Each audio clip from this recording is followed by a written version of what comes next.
Hello, listening friends. नमस्कार श्रोता मित्रों, What a joy it is to know that you are following this series of messages, blessed to be a blessing. ये जानकर हम बहुत आनंदित हैं कि आप इस संदेश श्रृंखला आशीष होने के लिए आशीषित में लगातार सम्मिलित हो रहे हैं। I want to begin by asking you a question. मैं आपसे एक प्रश्न पूछते हुए प्रारंभ करना चाहता हूँ।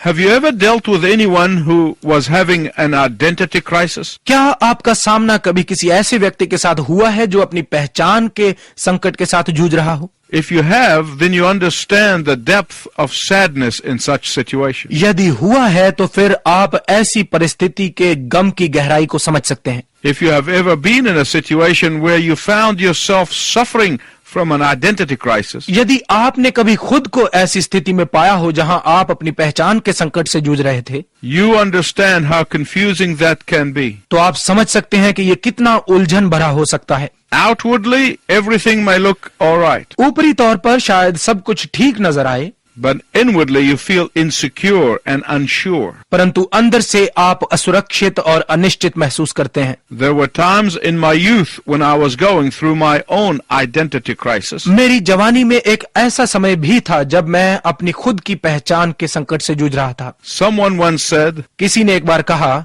millions of people are desperately seeking for their missing identity. लाखों लोग बुरी तरह से अपनी खोई हुई पहचान को ढूंढ रहे हैं। For those of you joining us for the first time, उनके लिए जो पहली बार हमारे साथ शामिल हो रहे हैं, we are in the middle of a series of messages called Blessed to be a Blessing.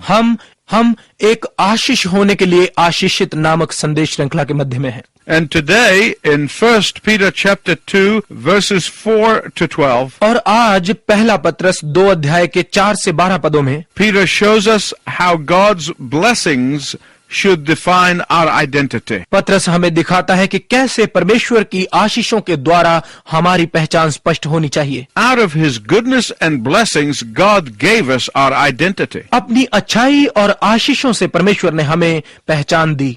My listening friends, listen very carefully to what I'm going to tell you. मेरे श्रोता मित्रों, जो मैं आपको बताने वाला हूँ, कृपया उसे बहुत ध्यानपूर्वक सुनिए। If you are a believer in Jesus Christ, यदि आप यीशु मसीह में विश्वासी हैं, if you follow Him every day, यदि आप प्रतिदिन उसके पीछे चलते हैं, then you should not have an identity crisis. तब आप पर पहचान का संकट नहीं होना चाहिए। If you understand the blessings you have in Jesus Christ, यदि आप उन आशीषों को समझते हैं जो यीशु मसीह में आपकी हैं, these blessings ought to define your identity. तो इन आशीषों के द्वारा आपकी पहचान स्पष्ट होनी ही चाहिए। And that's exactly what Peter is saying in this passage. और इस भाग में पत्रस बिल्कुल यही कह रहा है That out of God's goodness, कि परमेश्वर की अच्छाई में से, out of God's mercy, परमेश्वर की दया में से, out of God's grace, परमेश्वर के अनुग्रह में से, out of God's abundance, परमेश्वर की बहुतायत में से we are given our identity. हमें हमारी पहचान दी जाती है। Believers have no reason to flounder in the Christian life.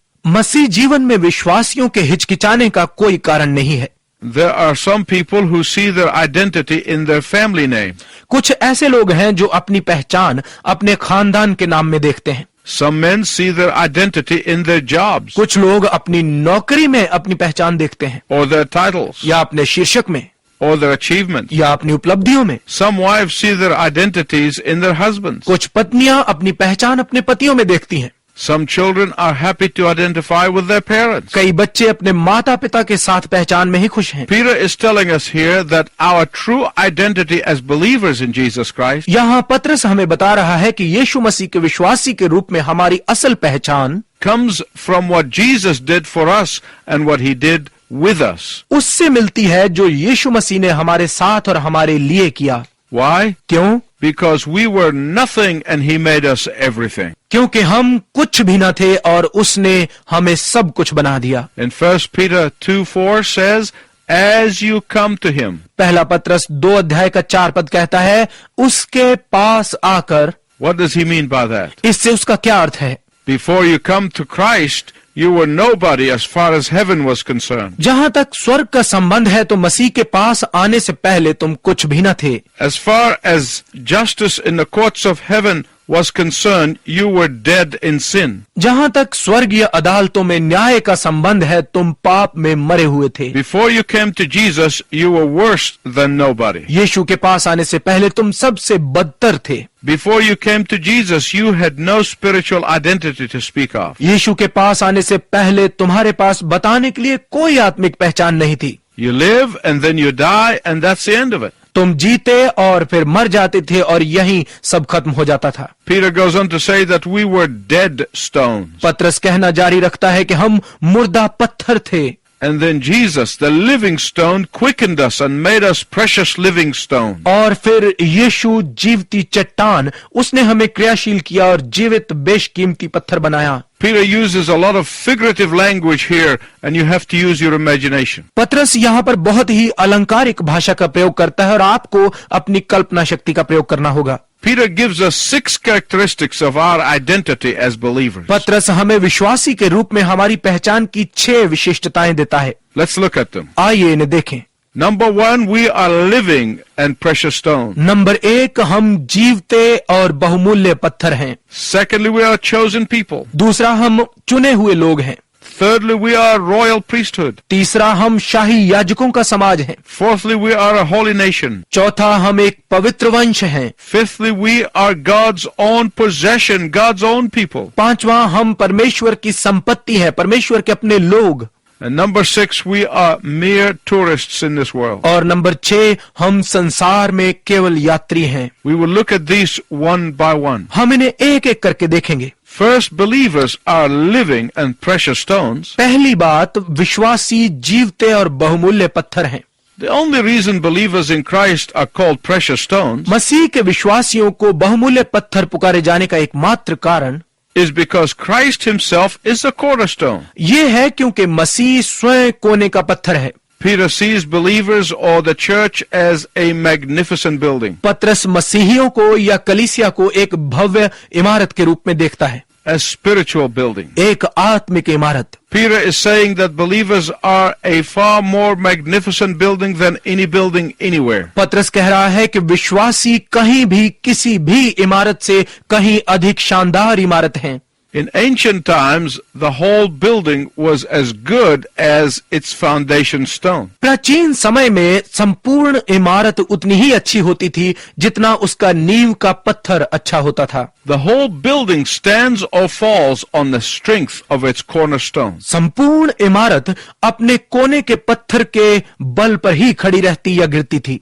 The cornerstone was always laid at the intersection of the corner. कोने का पत्थर हमेशा कोने के बिंदु पर रखा जाता था।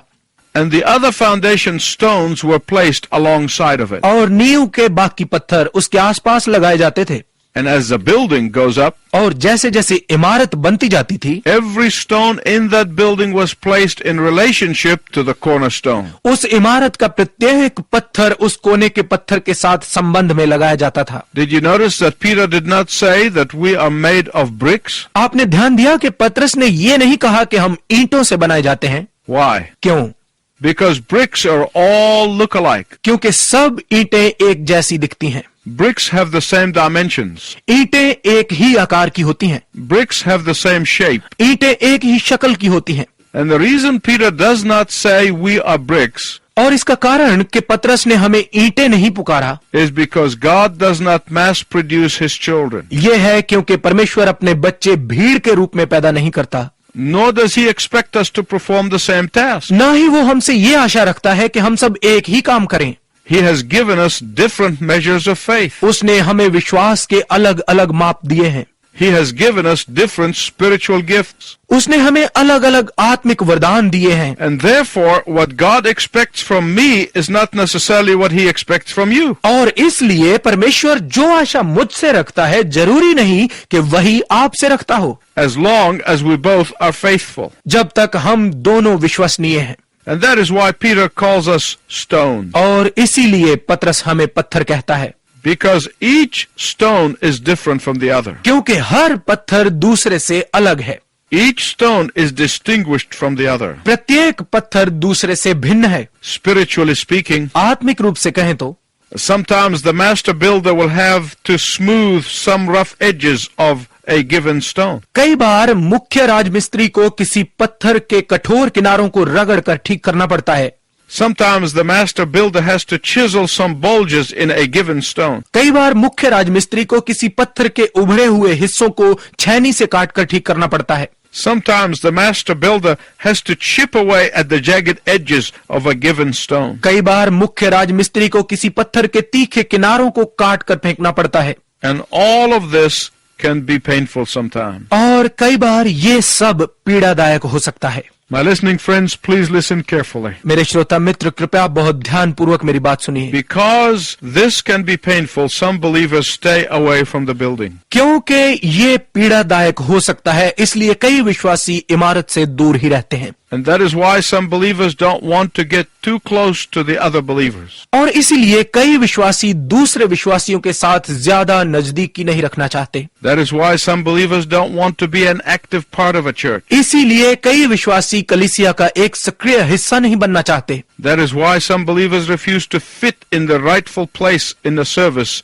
in the body of Christ. इसीलिए कई विश्वासी मसीह की देह में अपनी सेवा के उचित स्थान में स्थापित होने से इनकार करते हैं। Of course, that's the height of selfishness. निश्चय ही ये स्वार्थीपन की ऊंचाई है। Why? क्यों? Because their absence is like a missing stone in a building, which of course creates a draft. क्योंकि उनकी अनुपस्थिति इमारत में से उस खोए हुए एक पत्थर के समान है, जिससे निश्चय रूपरेखा तैयार होती है। Their absence makes the building less efficient. उनकी अनुपस्थिति इमारत की मजबूती को कम करती है। Their absence keep the building from being as effective as it could be. उनकी अनुपस्थिति इमारत को पूर्ण रीति से प्रभावशाली होने से रोकती है। But when all the stones are there working and serving the purpose of God, परंतु जब सभी पत्थर वहां परमेश्वर की सेवा और कार्य करते हुए वहां हैं, God's blessings will fall upon us. तो परमेश्वर की आशीषें इस पर बहेंगी। Let me ask you a few questions. मैं आपसे कुछ प्रश्न पूछना चाहता हूँ। Are you a good, precious, living stone? क्या आप अच्छे बहुमूल्य जीवित पत्थर हैं? Are you a living stone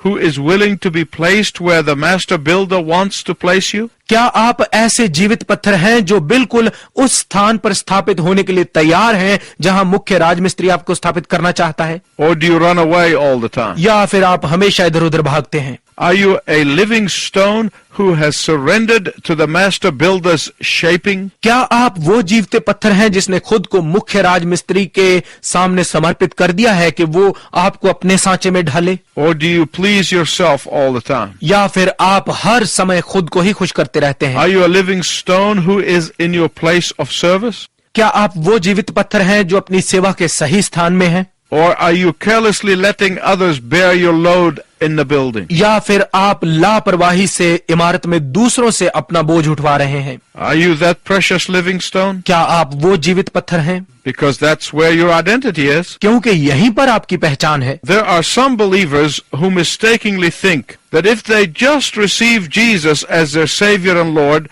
then that's all they need to do. कई ऐसे विश्वासी हैं जो गलती से ऐसा सोचते हैं कि यदि वो बस यीशु को अपने उद्धारकर्ता और प्रभु के रूप में स्वीकार कर लेते हैं तो बस यही उन्हें करने की आवश्यकता है। But they are wrong. परंतु वो गलत हैं। Believers have responsibilities to the master builder to be a living stone in his building. मुख्य राजमिस्त्री के प्रति विश्वासियों की जिम्मेदारियां हैं कि वो उसकी इमारत में एक जीवित पत्थर बने।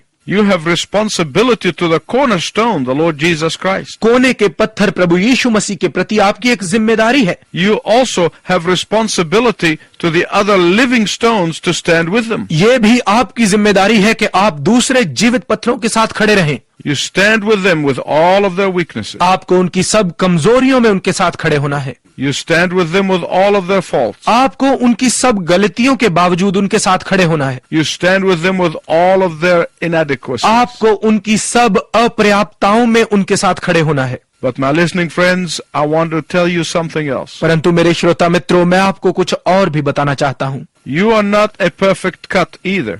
आप भी एक उत्तम टुकड़ा नहीं है। First, our identity is that we are precious living stones. सबसे पहले हमारी पहचान ये है कि हम एक जीवित पत्थर हैं। Our second identity is that we are a chosen race. हमारी दूसरी पहचान ये है कि हम एक चुनी हुई जाति हैं। This was a term that was used to describe Israel in the Old Testament. ये वो शब्द है जो पुराने नियम में इस्राएलियों का वर्णन करने के लिए किया जाता था। Now the Apostle Peter, who lived and walked with Jesus for 3 1/3 of a year, अब प्रेरित पत्रस जो कि 3.5 साल तक यीशु के साथ रहा और चला, lifts out this description of Israel in the Old Testament पुराने नियम में से इस्राएलियों के इस वर्णन को निकालता है and applies it to the church of Jesus Christ, और इसे यीशु मसीह की कलीसिया पर लागू करता है, which is now the new Israel of God. जो कि अब परमेश्वर का नया इस्राएल है। Why did God choose Israel in the Old Testament? पुराने नियम में परमेश्वर ने इस्राएल को क्यों चुना? Not because they were great civilization. इसलिए नहीं कि वो एक बड़ी जाति थे। There were civilizations that were far more advanced. वहाँ कई और मानव जातियां थी जो उनसे कहीं आगे थीं। Not because they were obedient people. इसलिए नहीं कि वो आज्ञाकारी लोग थे। Just ask Moses. They gave him plenty of trouble. जरा मूसा से पूछिए, उन्होंने उसे बहुत समस्या में डाला। Not because they had superior intelligence. इसलिए नहीं कि वो सबसे बुद्धिमान थे। There were far more intelligent people at the time. उस समय वहाँ उनसे कहीं अधिक बुद्धिमान लोग थे। Not because of anything in them. इसलिए नहीं कि उनमें कुछ था। God chose Israel because of his sovereign will. परमेश्वर ने इस्राएल को अपनी सर्वोत्तम इच्छा के कारण चुना। That is the only reason. यही एकमात्र कारण था। He is God and he can do anything he wants to do. वो परमेश्वर है और वो कुछ भी कर सकता है जो भी वो करना चाहे। God is not accountable to you and to me. परमेश्वर आपके या मेरे प्रति जवाबदेह नहीं है। The sooner we understand this, the sooner we become obedient and effective for the kingdom of God. जितनी जल्दी हम ये बात समझ लेते हैं, उतनी जल्दी हम परमेश्वर के राज्य के लिए आज्ञाकारी और प्रभावशाली बन जाते हैं। When the Israelites rejected God's cornerstone, जब इस्राएलियों ने परमेश्वर के कोने के पत्थर को नकार दिया, God's anointed one, परमेश्वर के अभिषिक्त को, they were put aside. तो उन्हें हटा दिया गया।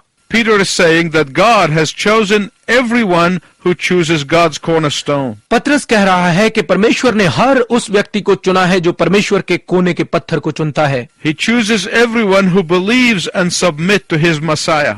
वो हर उस व्यक्ति को चुनता है जो उसके मसीह पर विश्वास लाता है और उसके सामने समर्पण करता है। And therefore the chosen race in the New Testament is not based on physical descent. और इसीलिए नए नियम में चुनी हुई जाति शारीरिक वंश पर आधारित नहीं है, but by adoption of grace. परंतु गोद लिए जाने के अनुग्रह के द्वारा है। Here's what Peter is saying. पत्रस कह रहा है, Don't ever forget that the cornerstone was rejected. ये कभी मत भूलो कि कोने के पत्थर को नकारा गया, He was despised. उससे घृणा की गई, They spat on him. उन्होंने उस पर थूका, They let him bleed to death. उन्होंने मृत्यु तक उसका खून बहाया, But now he is glorified as the mighty cornerstone. परंतु अब वो कोने के शक्तिशाली पत्थर के रूप में महिमा पाता है। If you believe in him, he will protect you.